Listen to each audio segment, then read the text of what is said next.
Mesdames et messieurs, bonsoir et bienvenue au journal. Vous êtes sur Spectrum Télévision.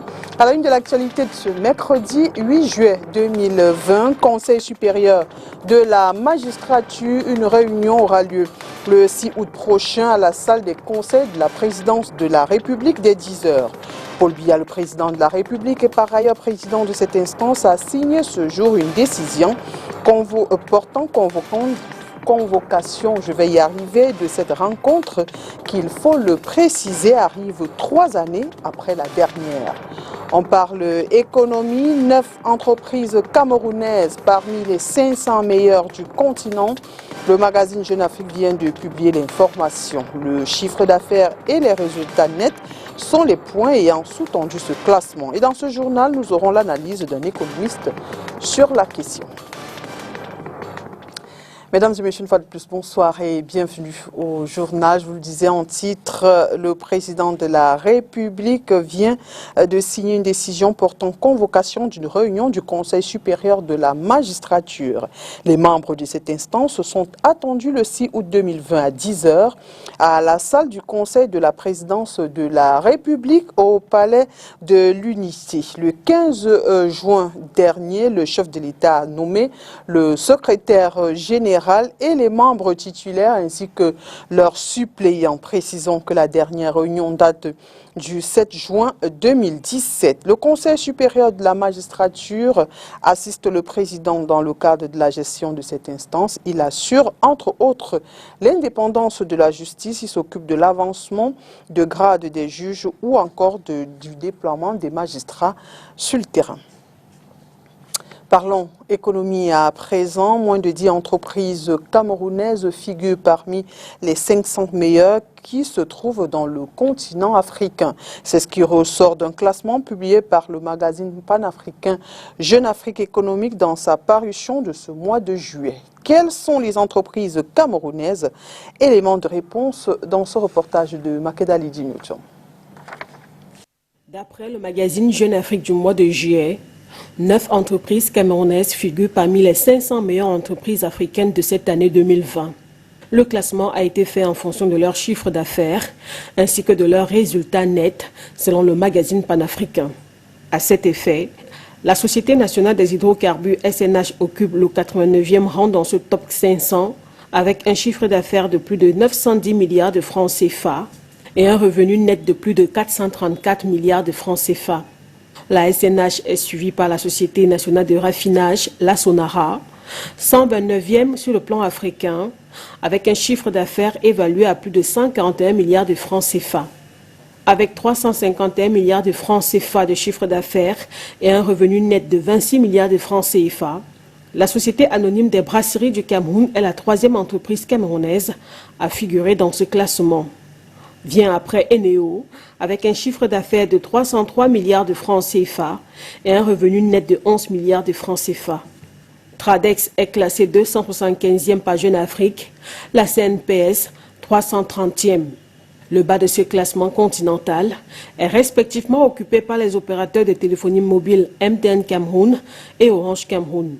La Société de développement du coton Sodécoton ferme ce classement et est logée à la 434e place cette année, soit 56 places gagnées par rapport à sa position en 2019. Et à la tête de ces entreprises, la SNH et la Sonara, deux structures qui exercent dans le secteur des hydrocarbures et qui n'ont pas les mêmes contraintes que d'autres entreprises. Notre reporter a contacté pour nous le docteur Jean-Marie Biada par téléphone. Économiste, celui-ci fait le décryptage de ce classement réalisé par le magazine Jeune Afrique. Inès Pango.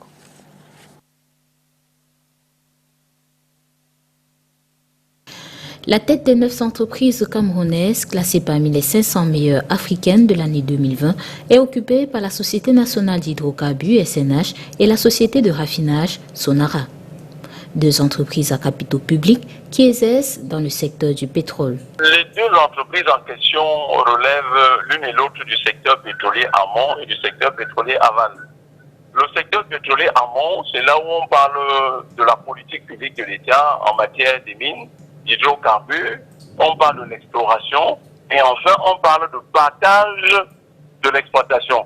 Le secteur pétrolier aval, par contre, va regrouper plein d'autres entreprises au niveau du Cameroun. Reste la Sonara, la Société nationale de raffinage, qui en passant déjà dans les années 2000, par exemple, était la première entreprise qui tutoyait 1000 milliards de chiffre d'affaires à l'année au Cameroun. Vous regardez dans tous les autres pays, vous verrez rarement ce genre de performance. Une activité qui n'a pas de contraintes publicitaires comme d'autres, mais dont les produits sont constamment demandés et achetés par tous. Ces deux entités sont dans le secteur d'activité où on fait le moins de publicité. Vous n'avez pas besoin de la publicité pour vendre votre carburant. Pourquoi? Parce que c'est un produit indispensable pour le fonctionnement de tout ce qui est engin motorisé. À la 254e place de ce classement du magazine Jeune Afrique se trouve la société de distribution de l'énergie électrique Eneo. Une position incomprise et contestée par certains observateurs de la chose économique au Cameroun. Regardez tous les campus, tous les sites, tous les barrages de retenue d'eau que Eneo exploite, les parcs de production d'énergie thermique développés par Eneo. Tout ça, ça reste au Cameroun. Non, de mon point de vue, c'est une mauvaise polémique. En plus de ces trois structures, on a dans ce classement l'entreprise Brassicole, Société anonyme du Cameroun, la Caisse nationale de prévoyance sociale CNPS, MTN Cameroun, Orange Cameroun et la Sodécoton. Une classification qui a été faite par le magazine Jeune Afrique en s'appuyant sur le chiffre d'affaires et le résultat net est rendu public dans son numéro du mois de juillet 2020. Promotion de l'entrepreneuriat de la diaspora au Cameroun. Le sujet est en débat depuis ce matin au Parlement. Toutes les problématiques liées à la participation de la diaspora au développement du Cameroun font l'objet par les élus depuis ce matin. Olivier Bouzique. Plusieurs Camerounais de la diaspora ayant entrepris des projets de développement au Cameroun se sont heurtés sur deux principaux obstacles. Le problème des nationalités et celui des barrières administratives. Le sujet avait d'ailleurs été examiné durant le grand dialogue national en octobre 2019. Des recommandations avaient été prises. Pourtant, les Camerounais de la diaspora attendent plus. Aujourd'hui, le Cameroun a plus besoin d'actes concrets que de discours qu'on entend partout et tous les jours. Mais qu'est-ce qui coince véritablement? La question a alimenté les débats ce matin au Parlement dans le cadre de la journée d'information des parlementaires sur la problématique de la diaspora. Pour le réseau des parlementaires Diaspora Coopération décentralisée et transfrontalière, la brouille entre le gouvernement et les Camerounais de l'extérieur est sans doute l'un des handicaps majeurs. Donc le rôle de ce réseau se veut un cadre d'écoute et d'échange avec la diaspora pour aider le gouvernement à mieux comprendre sa diaspora et à l'aider à tirer profit de l'immense talent de nos enfants. Il faut créer des emplois pour promouvoir l'insertion socio-professionnelle des jeunes de la diaspora au Cameroun. Un avis que le gouvernement partage, sauf que les parlementaires estiment qu'il faut changer la méthode, surtout que le développement des collectivités territoriales est en jeu. Nous avons des enfants de ce pays qui sont des maires adjoints, qui sont même des maires, des conseillers départementaux, des conseillers généraux, des conseillers régionaux dans de nombreux pays à l'étranger, qui peuvent aider nos maires à tirer profit de la coopération décentralisée. Il faut bien que les maires camerounais identifient les enfants qui sont à l'extérieur et fassent de ces enfants leurs ambassadeurs. Ça va changer beaucoup de choses, ce que les gens de l'Afrique de l'Ouest le font. Et nous allons les aider dans ce domaine-là. Il faut noter que l'édition 2020 était placée sous le thème « Diaspora, atout gagnant pour le Cameroun ». Et que pensent les parlementaires du malaise des acteurs de la filière tomate? La pandémie du coronavirus ayant conduit à la fermeture des frontières, ceci a fait chuter le prix de cette denrée sur le marché local, provoquant une indignation des producteurs. Analyse des parlementaires dans cet élément sélectionné pour nous par Olivier Bouzique. Aujourd'hui, la conjoncture du marché est défavorable à cause des différentes fermetures des frontières. C'est décourageant lorsqu'un producteur dépense de l'argent et puis au moment de l'écoulement de produits, il est incapable de rentrer ne serait-ce qu'en possession du prix de revient, c'est-à-dire ce qu'il aura dépensé pour produire. Vous voyez que les produits européens ne cessent pas d'entrer dans nos marchés. Donc il y a des mesures particulières qu'on a prises pour continuer à permettre aux produits d'entrer. Il me semble que la mesure de restriction de la libre circulation ne s'appliquait pas au transport des marchandises. C'est ça que le Cameroun a pris comme mesure. Maintenant, les autres pays qui sont des pays voisins du Cameroun et qui constituent des marchés qui recevaient les produits agricoles du Cameroun n'ont pas pris la même mesure. Nous sommes donc un pays qui donne les avantages aux autres et puis les autres ne nous rendent pas la réciprocité.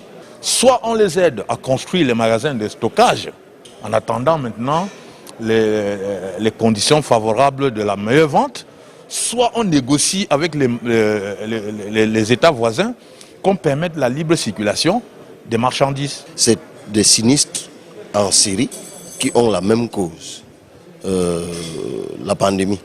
Donc, nous n'avons de cesse de dire depuis, et j'ai interpellé encore il y a quelques jours le ministre des Finances sur la question, nous n'avons de cesse de dire qu'il faut des sortes de plans Marshall, entre guillemets, pour soutenir et accompagner les secteurs profondément sinistrés. Parce que lorsqu'on parle des conséquences d'une pandémie, en voilà une.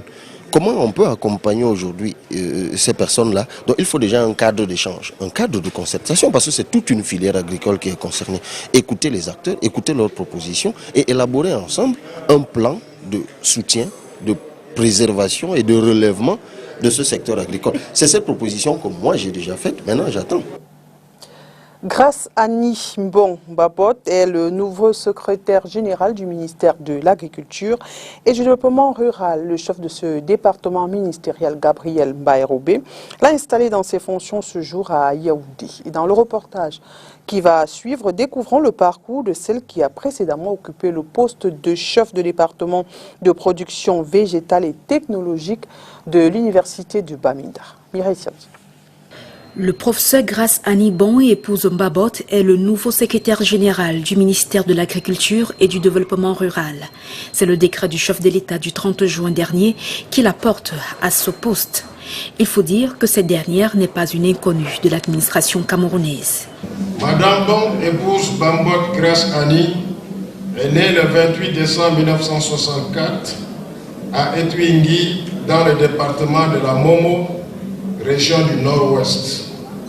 Elle est maître de conférence, titulaire d'un PhD en protection végétale, obtenu à l'université Ahmadu Bello au Nigeria en 2008. Elle est titulaire également d'un Executive Master in Business Administration à l'université de Bamenda en 2016. Elle est auteure de nombreux articles scientifiques et membre de plusieurs sociétés professionnelles dans le domaine de la protection végétale et environnementale. Un bagage intellectuel et une expérience professionnelle qui lui seront utiles dans ses nouvelles fonctions, une sorte de confiance placée en elle par le chef de l'État au vu des postes qu'elle a déjà occupés jusqu'ici. Je dis merci au président pour nommer un secrétaire général de Minatel. Je vais travailler pour aider mon ministère. À cette responsable chevronnée, le ministre de l'Agriculture prescrit une feuille de route. Pour le septennat des grandes opportunités, le président de la République a dit, et je cite, « Nous allons réaliser une véritable révolution agricole en modernisant nos moyens de production et en transformant davantage nos produits agricoles. Cela devrait aller de pair avec la mise à disposition des nouveaux équipements, magasins de stockage et routes d'accès. Ainsi pourrait se conforter notre statut de grenier de l'Afrique centrale. » Fin de citation. C'est dire toute l'importance stratégique que le président de la République accorde au secteur agricole dans le cadre de la transformation structurelle de notre économie pour l'atteinte de l'émergence en 2035.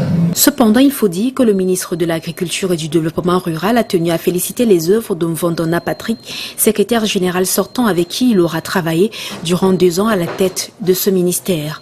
Je saisis l'opportunité de cette tribune pour lui témoigner la gratitude du gouvernement de la République pour tous les services qu'il a accomplis et rendus, en même temps que je lui souhaite une fructueuse reconversion professionnelle ou sociale dans ses activités futures. Reste plus qu'à attendre les prouesses du professeur Grace Annie Mbon-Babot sur le terrain.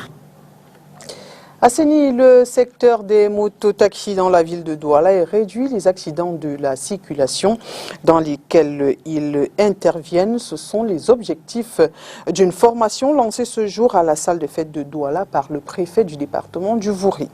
Le projet Moto Afrique permettra à terme d'offrir des permis de catégorie A aux conducteurs de mototaxis des arrondissements de Douala 1er, 2e, 3e, 4e et 5e. Inès Mang. Le projet Moto Afrique de formation des conducteurs de taxi-moto tire ses origines de plusieurs constats. D'une part, ce sont des automobilistes trop souvent à l'origine d'accidents de circulation dans la ville de Douala. Beaucoup d'accidents aujourd'hui sont causés par des benzikineurs. Nous ne disons pas que les taximens sont meilleurs, mais les benzikineurs parce qu'ils ignorent le code de la route. Le taux des permis établis, permis catégorie A établi en date reste encore faible parce que nous nous sommes rendus compte que beaucoup de mototaximens ne se donnent pas la peine pour se faire former dans un centre de formation. Et d'autre part, c'est un secteur d'activité qui échappe au regard des autorités administratives et municipales. Ce projet vise à faire que le secteur des mototaxis soit assaini. Le projet vise aussi, et j'insiste beaucoup dessus, à faire que les mototaximens soient de meilleurs citoyens de la ville, qu'ils protègent le patrimoine de la ville, qu'ils protègent aussi les passagers qui prennent sur le mototaxi. Il ne faut pas que ce secteur soit un refuge de personnes qui ont de mauvaises intentions derrière la tête. Après l'étape du recensement officiellement lancé ce 8 juillet 2020 à la salle des fêtes de Douala par le préfet du Vouri, ce sera la phase consacrée à la formation. Cette dernière se fera dans les mois à venir autour de 4 modules dans le respect de la signalisation et la bonne tenue d'un engin. Nous avons pensé à la réglementation. Pourquoi parler de la réglementation? Parce que dans le commun du mortel, beaucoup de personnes pensent que les motos sont des personnes indisciplinées. Vu dans cet angle, nous avons trouvé qu'il était nécessaire, n'est-ce pas, de leur faire intérioriser les éléments de la réglementation camerounaise. À terme, les conducteurs de taxi-moto des arrondissements de Douala 1er, 2e, 3e, 4e et 5e pourront recevoir leur permis de conduire catégorie A. La formation subventionnée, ces derniers doivent débourser la somme de 7 000 francs CFA chacun au lieu de 17 000.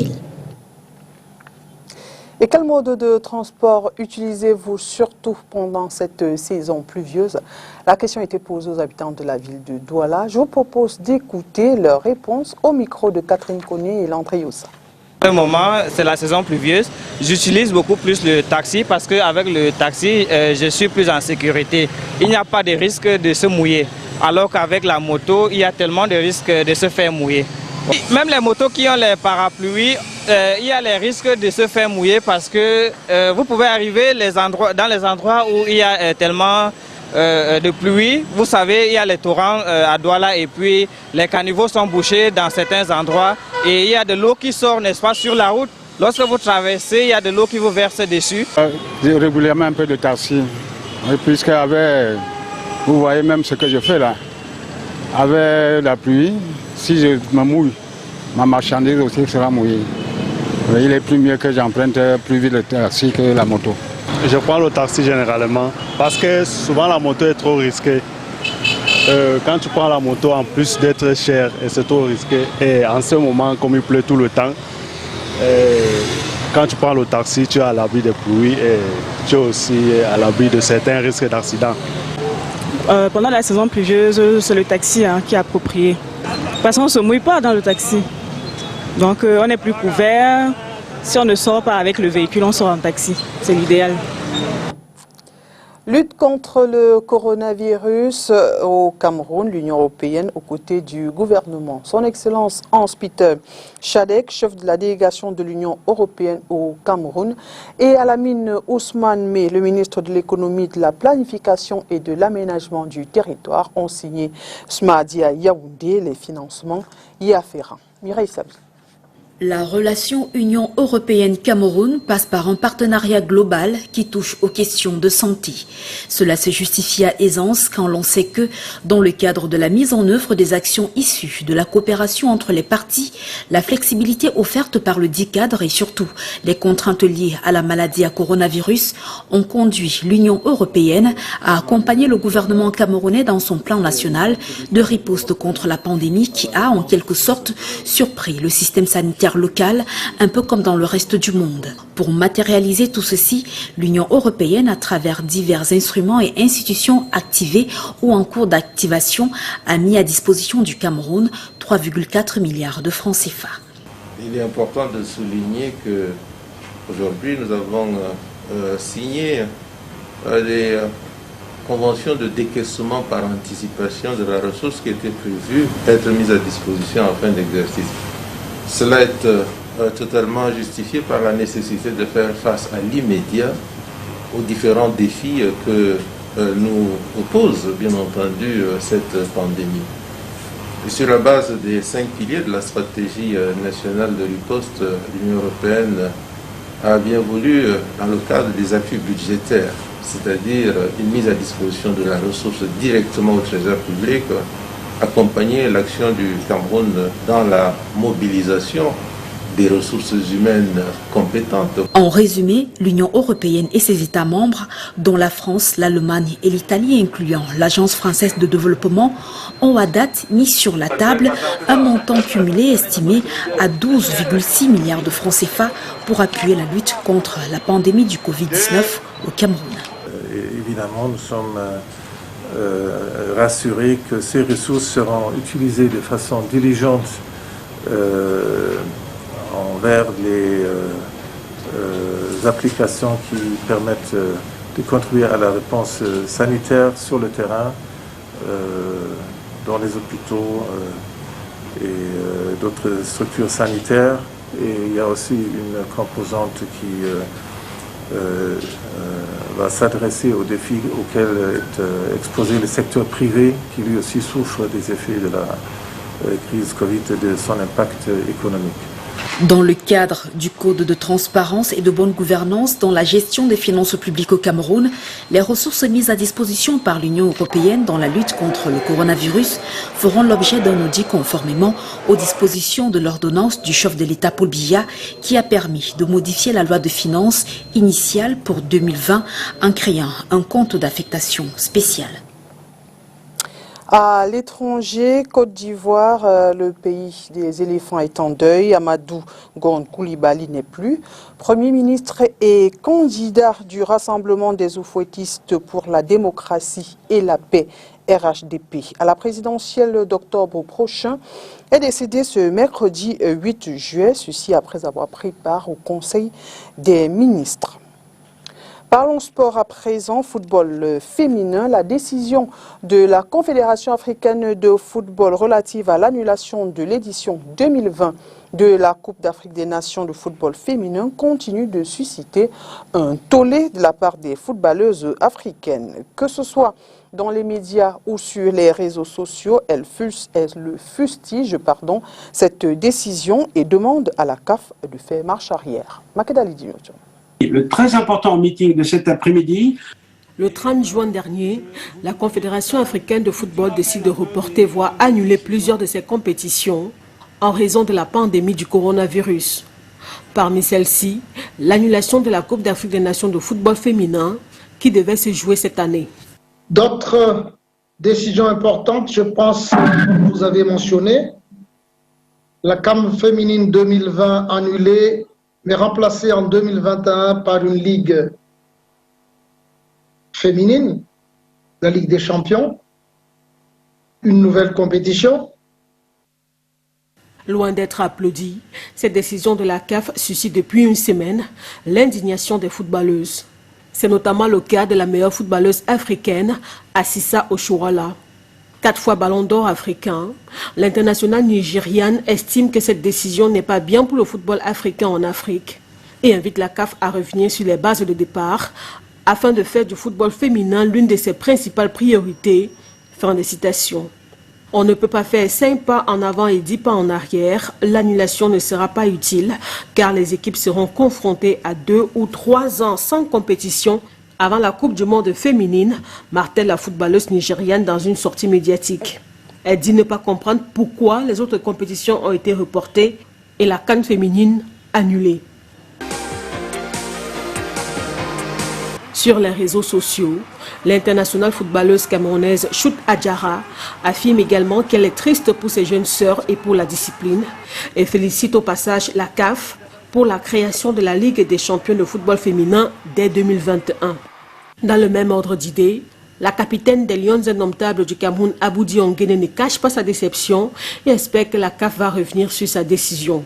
3 ans sans cette compétition, c'est une énorme perte pour le football féminin africain, conclut la joueuse dans une sortie médiatique.